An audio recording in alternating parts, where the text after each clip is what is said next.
What exactly is the boy crisis, as described by Dr. Warren Farrell in his recent book on the subject? How does a lack of a father figure affect young boys? Is toxic masculinity a real thing? And how does Marxist ideology play into Americans' conceptions of gender roles? This is American Thought Leaders, and I'm Jan Jekielek. Today we sit down with Dr. Warren Farrell, an American educator and prolific author on men's and women's issues. He has the distinction of being the only man in the U.S. to be elected 3 times to the board of the National Organization for Women in New York City. We discuss how growing up without a father in the home affects boys, and how it's connected with a lack of purpose, mental illness, and a propensity for violence. We also explore Dr. Farrell's views on the traditional roles of men, breadwinner in peacetime and warrior in wartime, and how this has shifted in contemporary society, and the impact of that on America and around the world. Dr. Warren Farrell, wonderful to have you on American Thought Leaders. I'm looking forward to being a part of this process. Well, Dr. Farrell, tell me something about fatherhood. On our show here, a number of our folks that have been on the show have actually pointed towards lack of fathers being in the home as being, a crisis of epic proportions in America. Yes. And, as I was reading The Boy Crisis, or looking through it, I can't say I read every single word, I was thinking about that. I'm wondering if you could kind of speak to that. Well, that's absolutely to the point. When I started doing the research for The Boy Crisis, I found that in 56 of the largest developed countries, there was boys were having problems. And when I started looking more carefully, I saw that in those largest countries, there was more permission for 2 things. One was divorce, and the other one was the permission for women to have children without being married. And within the framework of those 2 groups, the boys that were having problems were the ones without fathers from divorced families, and the boys without fathers from mother-only families. And so those were the areas. So the fatherlessness was the single biggest predictor of the boy crisis. I basically concluded that the boy crisis resides where fathers do not reside. Absolutely fascinating. Okay, well, why don't you sketch out for us in a kind of a broader way, what is the boys crisis? Obviously, you've just mentioned something very important, but what is the span of that, the boy crisis? In the academic area, it's boys doing worse in all 56 of those countries on every single academic subject, but especially in reading and writing. Boys doing worse, and boys are not as academically inclined. And in the United States, there is very minimal vocational education. Okay. So the boys that aren't academically inclined sort of end up feeling a sense of purposelessness. They don't have a mastery of anything. Women aren't interested in guys that don't have a job future. And so they oftentimes feel left out of both love and left out of respect. And so those boys with their testosterone not well channeled, oftentimes channel it destructively, whereas boys with fathers and mothers tend to channel their testosterone constructively. That's absolutely fascinating. So is there something that fathers contribute to the household specifically? Is it just that there's a single parent that isn't giving enough attention? Is that the cause? Or is there something that fathers provide in these households where there are fathers that's special and unique? Mothers who are single moms, they are overwhelmed. Overwhelm is the word that mothers who are single moms use all the time. And they often, they're working morning, noon, and night, either with the children or with their work job, and they just feel that they're not doing either one as well as they wish. And so the problem isn't mothers not working hard enough. Mothers work extremely hard, and they're some of the hardest working people in the world. But what the problem is that the more that they nurture and take care of their child, the more oftentimes they protect their child, and they're very sensitive to their every need. And that's very good for the protection part. But boys in particular, girls too, but boys in particular need more than just protection. They need encouragement to try things that are new. They need encouragement to take risks. They need encouragement to do things that are that are the result of boundary enforcement. So. Okay.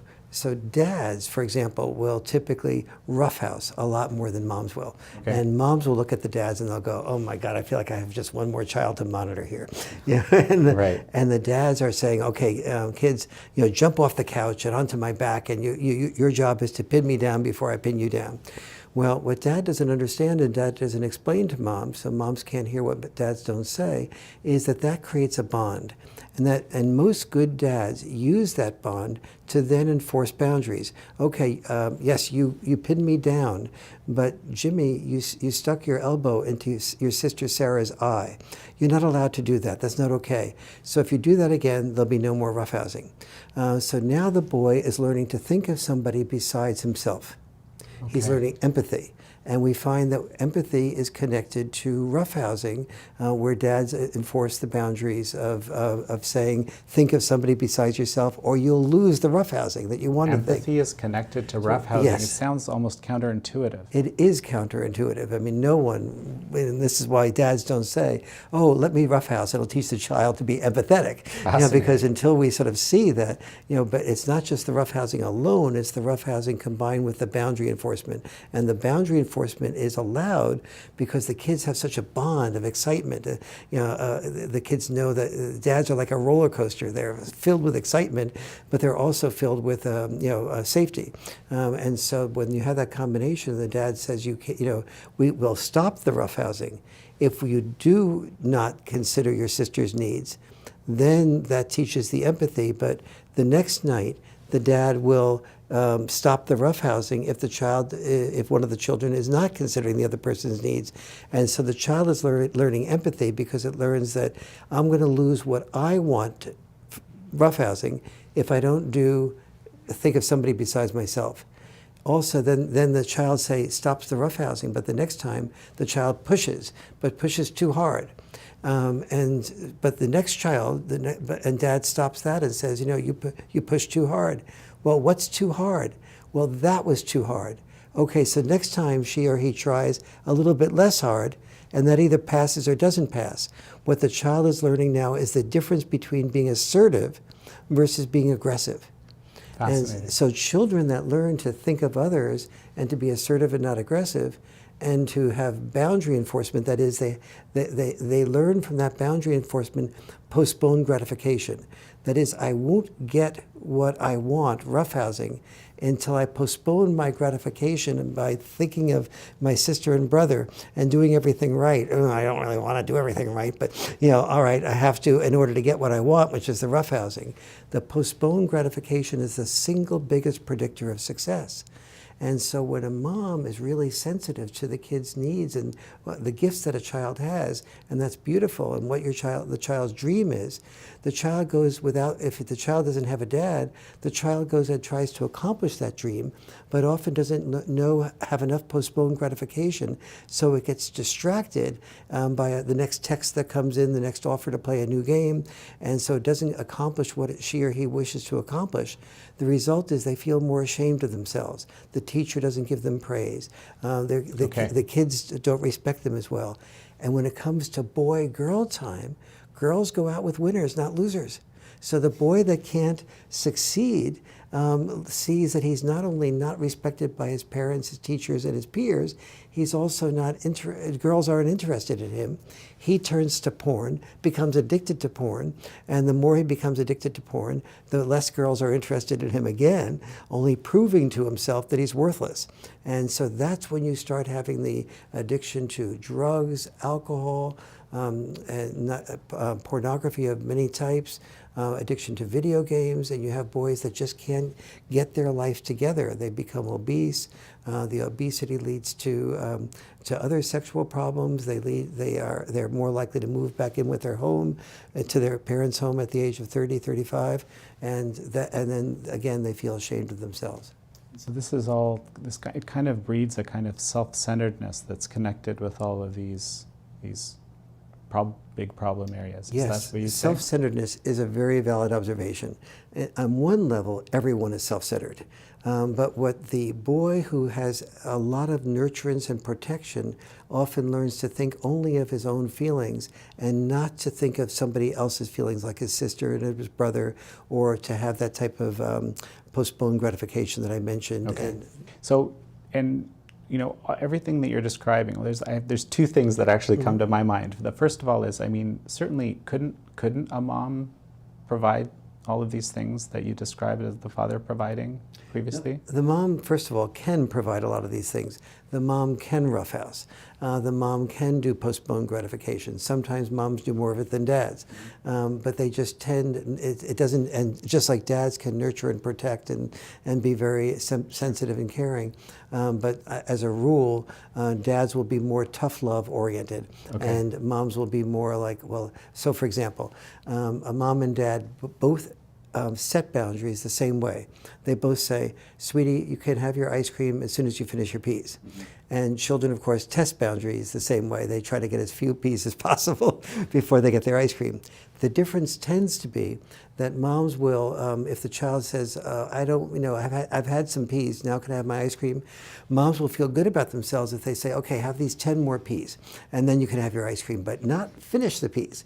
So mom is saying, I don't want to get into a big fight over a few peas. I'll tell you what, the child, if he tries and has a few more peas, then we'll let him have his ice cream or her have her ice cream.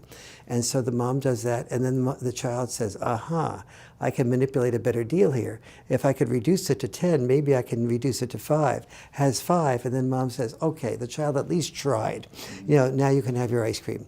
Dad is far more likely to say, excuse me, we have a deal. You know the deal, I know the deal, you know that I know the deal. And the deal is to finish the peas. Oh, Dad, you're so mean. Mom isn't like that. Yes, I'm Dad, she's Mom, my rules here.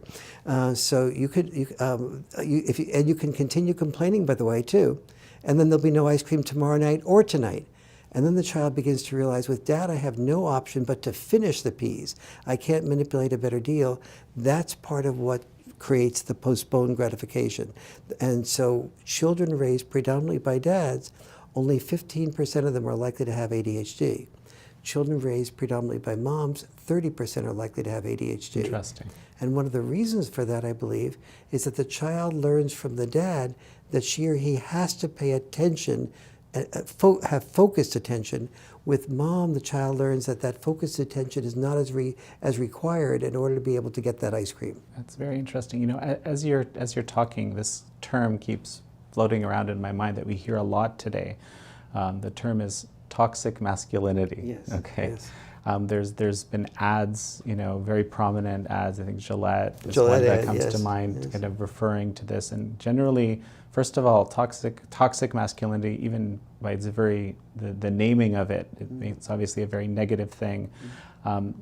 First of all, can you unpackage toxic masculinity? Yes. And maybe the society? Is there possibly a societal obsession with this, and how does that impact the boy crisis? Enormously. It creates an enormous culture of shame, and shame can lead to mental health problems. And so I will unpack that. So the first issue is you hear toxic masculinity, and then at the same time as you hear male privilege. Well, there is such a thing as toxic masculinity that came not from male privilege, but from male sacrifice. Okay. Throughout all of history, every generation had its war. And in every war, we trained our sons, in order to be a man, to be willing to be disposable in that war. And we learned to call them heroes if they sacrificed their life so the rest of us would live. So boys learned not from male privilege, but from male sacrifice to deny their own feelings, because they learned that if you're going to die in war, your feelings don't count. So if somebody calls you, a very bad name for Poles or whatever, and you're in boot camp, right. You learn that if you protest that, you'll just do 50 more push-ups. Okay. Because your job as a man was to not be concerned with being criticized, to not be concerned with being put down, to take all of this with a grain of salt, because your job was to be one more cog in the war machine. The war machine did not work well by squeaky wheels. It worked well by people doing what they needed to do. And so, yes, that developed a toxicity. The toxicity was not being able to share your feelings, not being able to say what was bothering you, having to make yourself look strong, like maybe bully somebody else to prove that you were stronger. These were toxicities, but they were toxicities that emanated from sacrifice. And what the feminists do not understand is that they say, no, oh, men are toxic. That's because men are entitled and they have male privilege. Well, they did develop toxicities, but those toxicities came from exactly the opposite of male privilege. It was male sacrifice that also, by the way, led to women not having to go to war, not having to disconnect from themselves. Women got much more permission to be human beings. Men were trained to be human doings. Being a human doing is not being a full self. And so historically speaking, there's this enormous difference between heroic intelligence and health intelligence. Heroic intelligence was preparation for a short life. And health intelligence is preparation for a long life. Health intelligence is a preparation for emotional intelligence, to be able to listen to really carefully to people, to draw out the best in them. But if I'm a lawyer and I'm a top-notch lawyer and you're my opposing attorney, and I say, Jan, that was really a brilliant point that you made. I don't think my client has understood that point. Client, do you understand how important that point is that Jan is making? Well, I'd be a great listener, but I'd be a terrible attorney. And so a lot of the qualities that men learn to be successful at work were often inversely related to what it takes to be successful in love. Wow, that's extremely fascinating to me, actually. It's funny, there was a viewer that was commenting that I say fascinating too much, but I just have so many fascinating folks on the show. So, and how is this connected? You mentioned the male privilege. Yes. You know, again, a topic that's discussed a lot and obviously connected deeply, and that comes from, let's call it this Marxist approach of oppressor versus oppressed and dividing everything. How does that fit in? A lot. First of all, you mentioned the Marxist approach, which is right on target. Here's what happened. As many viewers may or may not know, I was on the board of directors of the National Organization for Women in New York City, and it was for quite a while. I think it's fair to say the world's leading male feminist. And so I was there at the beginning of the process of the feminist movement in the 1960s. And so I saw that we in the feminist movement, what we did is we had the heritage of the civil rights movement, where there was oppressors and oppressed. And then a lot of the early feminists, my friends and so on, they were quite left in their orientation and very tuned into Marxism. And Marxism had the people that earn more money were the oppressors and people that earn less money were the oppressed. And so then we went over to men and women, and it seemed like men on average earned more money than women did. So we called them the oppressors and women the oppressed. We said the men had privilege. We took that Marxist hierarchical framework and the civil rights hierarchical framework, and we misunderstood it. To not understand that, historically speaking, the world was not about patriarchy and privilege. The world was about the need to survive. And to survive, both mothers and fathers had obligations and responsibilities. Mothers risked their lives in childbirth, and dads risked their lives in war to protect the children that women bore. And so we had this, both sexes had roles that risked their lives, but both sexes had the same goals. And the goals was, I will do what I need to do to sacrifice myself in order to make my children's lives better than mine. Some people escaped from other countries, came to Canada and the United States not because it was more convenient, but because they hoped that their children would have a life that was better than theirs. Yes, indeed. Yes, indeed. You're referring to my own story here, how I ended up in North America. Yes. No, that's very interesting. Okay, so now that we've covered, oppressor, oppressed, we've looked at toxic masculinity as a concept. Let's do another term that fits into this, which is kind of the fighting against the patriarchy, which is something that I hear a lot of, right? In your view, is there a patriarchy, or what is that? How does this work in your framework? Yes. Feminism 101 in almost all countries in the world say basically that we live in a patriarchal world dominated by men who made rules to benefit men at the expense of women. Right. Nothing could be further from the truth. First of all, let's take patriarchy. we lived in a world not dominated by a patriarchy, but we lived in a world dominated by the need to survive. Okay. To survive, most cultures divvied up the roles. And men made rules not to benefit men. Having male-only draft registration, even today in the United States, is not a benefit to men.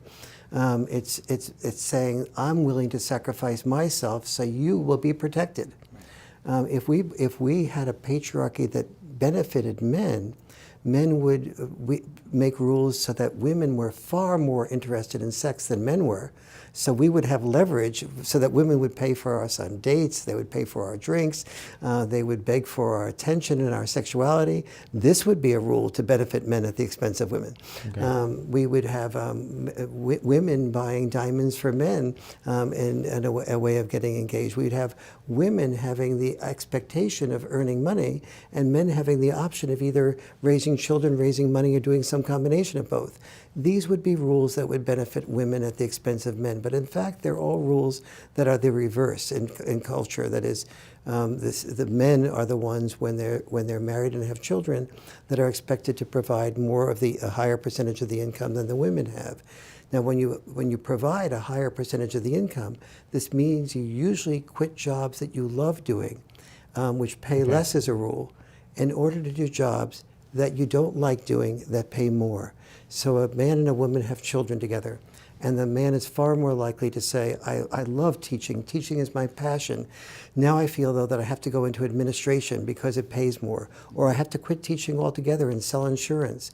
Or the man that was selling insurance locally and could be home oftentimes learns that I have to sell now insurance nationwide in order to be able to make enough income to give my children a good home, good family, and a good school system, and be able to provide the income necessary now that we have 3 children and the mom decided that she doesn't want to work but a little bit. And so the whole mentality of patriarchy is reinforced by feminist beliefs that men get paid more than women do for the same work. Completely not true. Except it took me an entire book. I wrote a book called Why Men Earn More and What Women Can Do About It to explain why that isn't true. But the brief part of it is that it's not true that men earn more money than women do for the same work. What is true is that dads earn more money than moms. Because when men and women become moms and dads, men put much more time into the workplace, women put more time divided between the workplace and the home place. And so dads quit jobs like being a musician, an actor, or whatever, the love jobs, and they go into jobs that pay more. And that is what leads to that. The other part of that evidence is that when women and men are never married and never had children, women who have never been married and never have children earn 117% of what men who have never been married and never have children earn. Oh, that's fascinating. And why? Because usually women who have never been married and never have children focus on their careers and want to make sure that they're economically secure. Men who have never been married and never have children are usually men that one of the reasons they're not married is because they're not earning that much money, and then also they allow themselves to do jobs that they enjoy more. They allow themselves to continue being that musician, to continue being that teacher for a longer period of time because that's what they love to do. So you say you were initially aligned with the feminist movement, but then things really changed in a few ways you described. Tell me a little more about what changed and where things have ended up. Yes. At the beginning, when I was involved with the feminist movement, the basic message was, I am woman, I am strong. And now it's much more likely to be, I am woman, I've been wronged. And when you start focusing on women and all the ways they've been wronged and all the ways they've been victims, you start getting victim power. And you begin to hone victimhood as a fine art. And that's what recent feminism has done. It's no longer an adult feminism. It's become an adolescent feminism. And this happens oftentimes with any bureaucracies or any movements. Things, you can have a union movement, which is extremely needed, and then the unions can become so strong that they oftentimes become a burden more than the other way around. So it's not just feminism that tends to do this, but the bureaucracy of feminism, the Violence Against Women Act, for example, that puts all of the focus on violence against women, when we have known since 1970s, when there's been more than 100 studies that have been done that show that and domestically, in a home situation, there's as much violence against men as there is against women. And even the females who are interviewed acknowledge that. And so, yet this is not part of the mental consciousness. Right. Feminism saying that men earn $1 for each 76 cents or 80 cents that women earn for the same work. Most feminists know, or most educated feminists know, that that's just plain not accurate.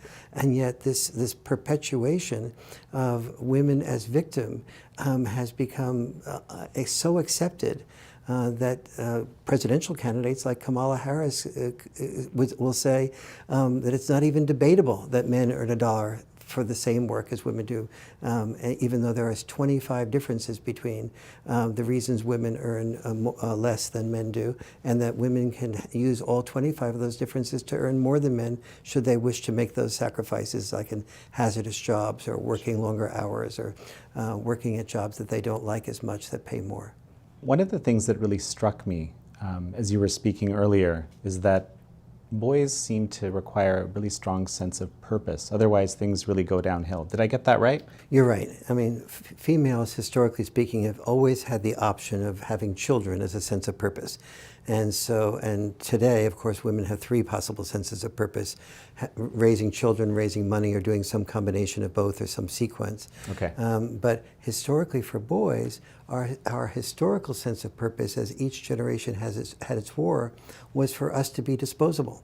Disposable in war, or disposable in the hazardous jobs in the workplace, or disposable by climbing as high as we could on the ladder, working 60, 70 hours a week, maybe dying of a heart attack, what the Japanese call karoshi, which is death at work or death from overwork. Okay. And so the good news is that today we need fewer soldiers. Women are helping to support the family to a much greater degree than it's ever happened in the past. And so that's the good news. The bad news is the good news. The bad news is that we've lost the sense of purpose. But the good news is that we have more options as a male now than we ever had before. So while we no longer have the pressure on us to have to be a soldier in order to be a hero in the culture and be admired by our dads and moms and people in the culture. And secondly, we don't have to be the sole breadwinner anymore. We can have that shared to a greater degree. But what I have found when I did the research for the boy crisis is that there is today both the boys that are having problems have 2 things. They have this purpose void, okay, combined with a dad void. Okay. And here's why that is terrible. That turns out very badly.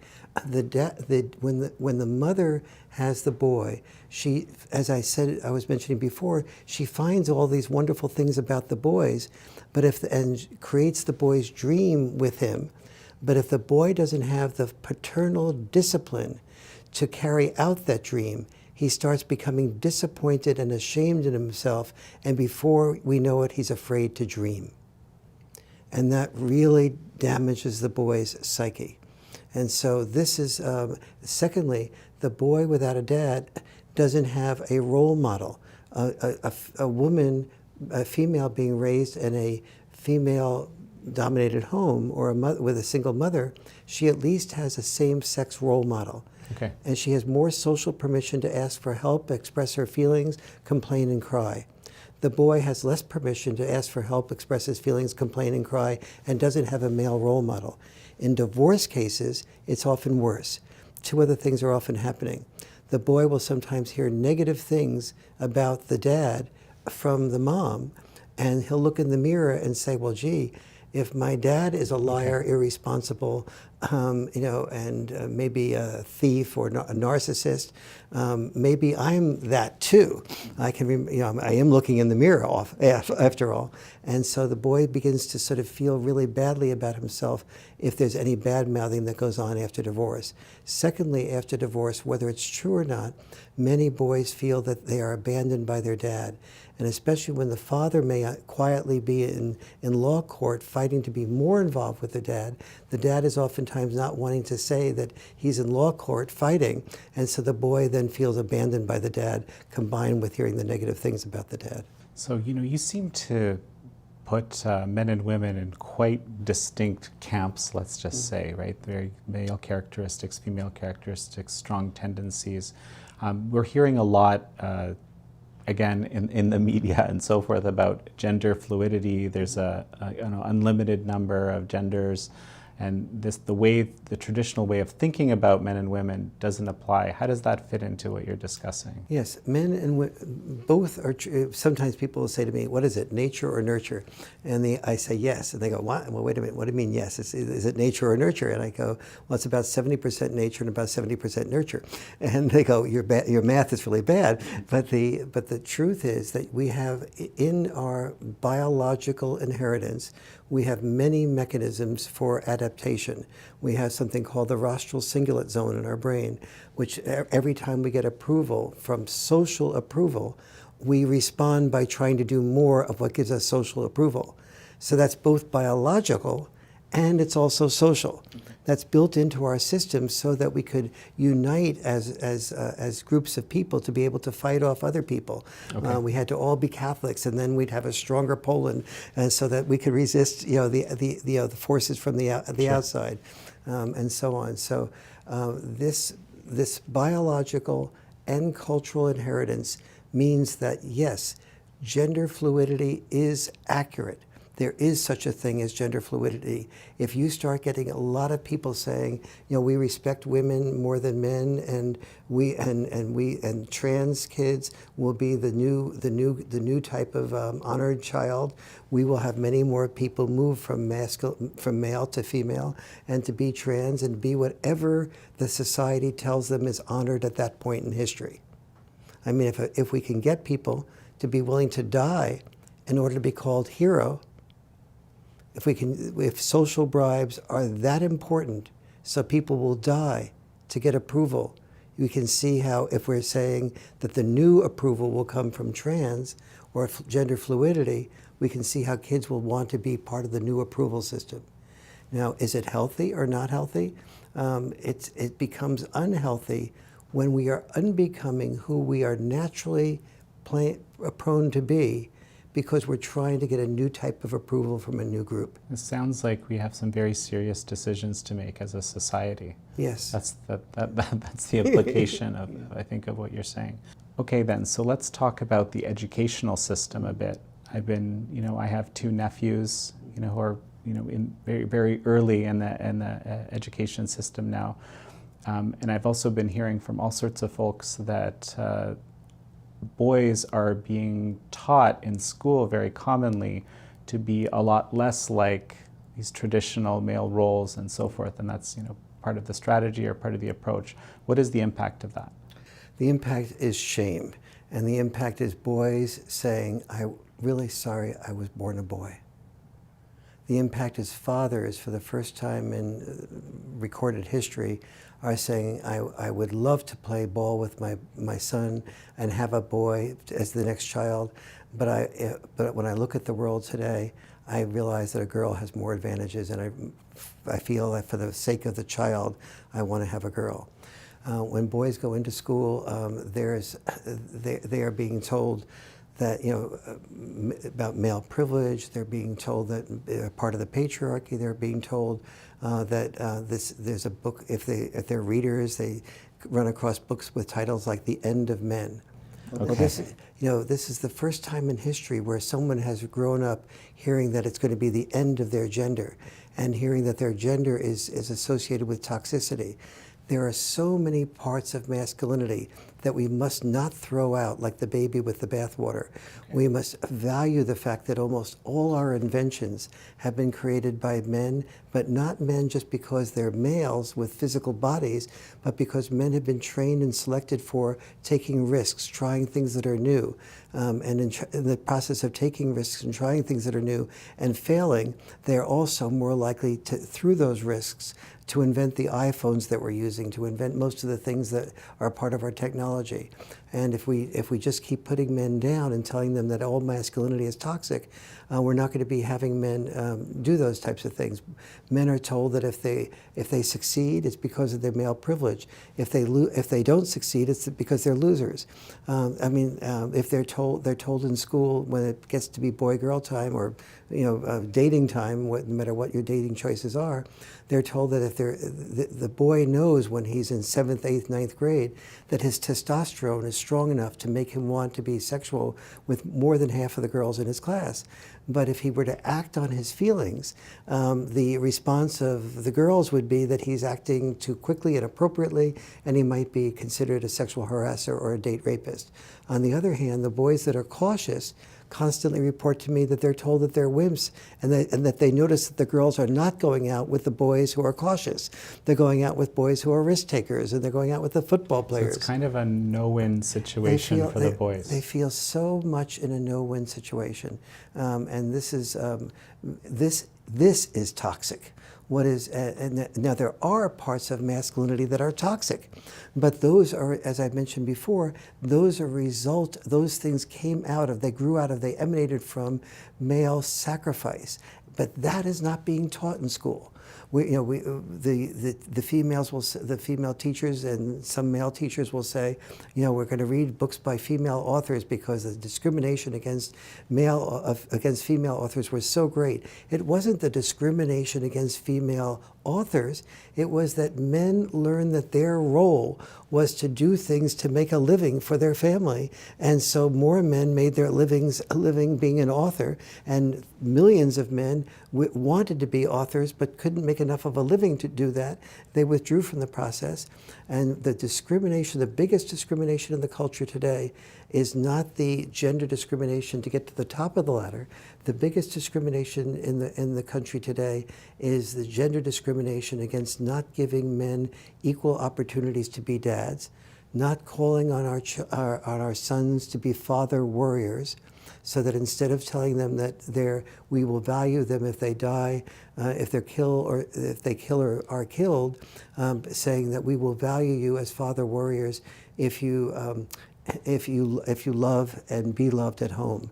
This is the new opportunity we have to create for our sons. Not because they're men, they need to be fathers only, but this option needs to be out there and is strong for men to be able to be dads, as we have given in the last 50 years to women to be executives or presidential candidates.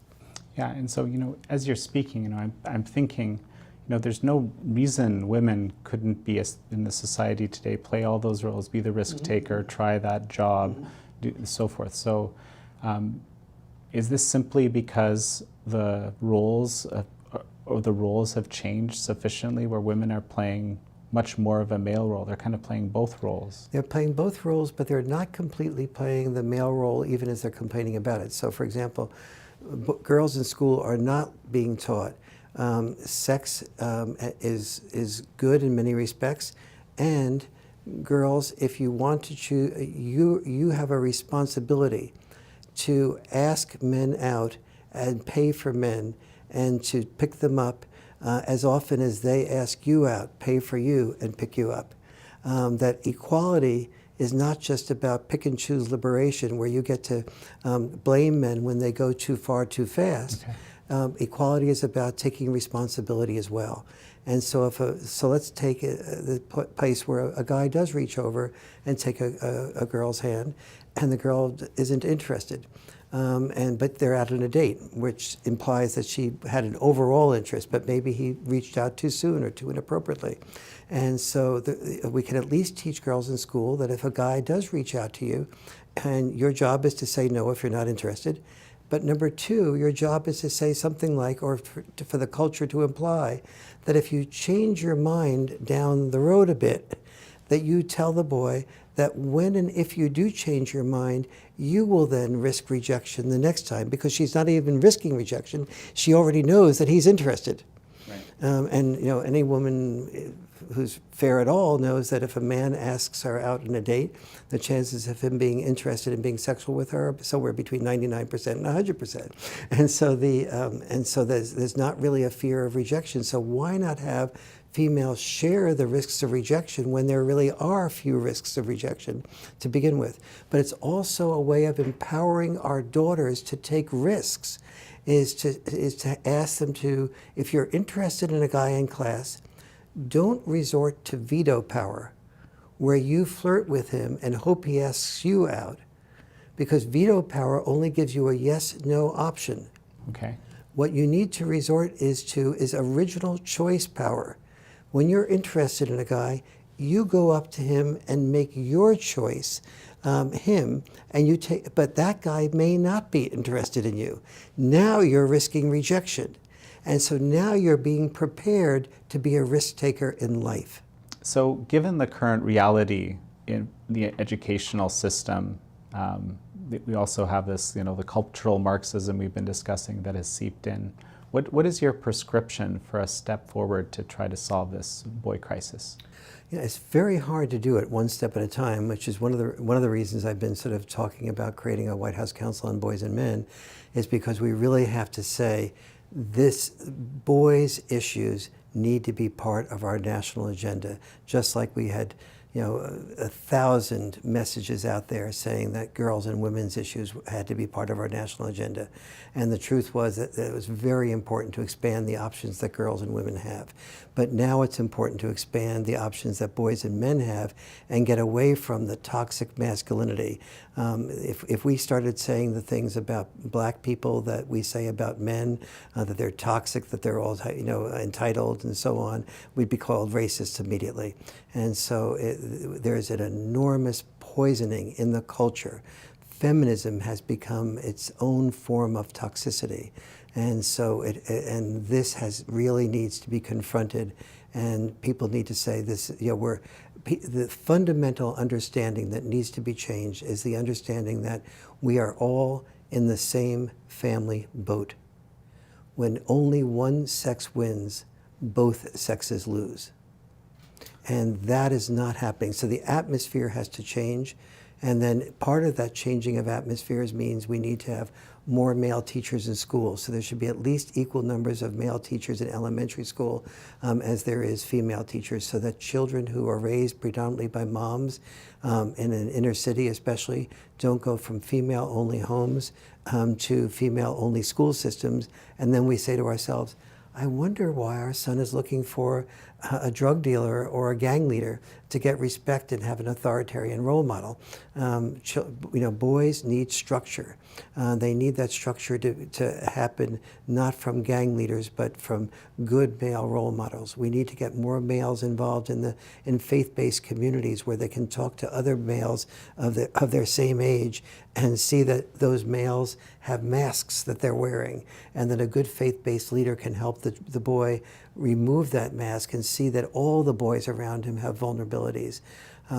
We need to make sure that we have recess so that boys can have physical activity, because the Centers for Disease Control finds that every moment spent in recess does more good for studying for a test than every moment spent studying for that test. And so we need to have vocational education.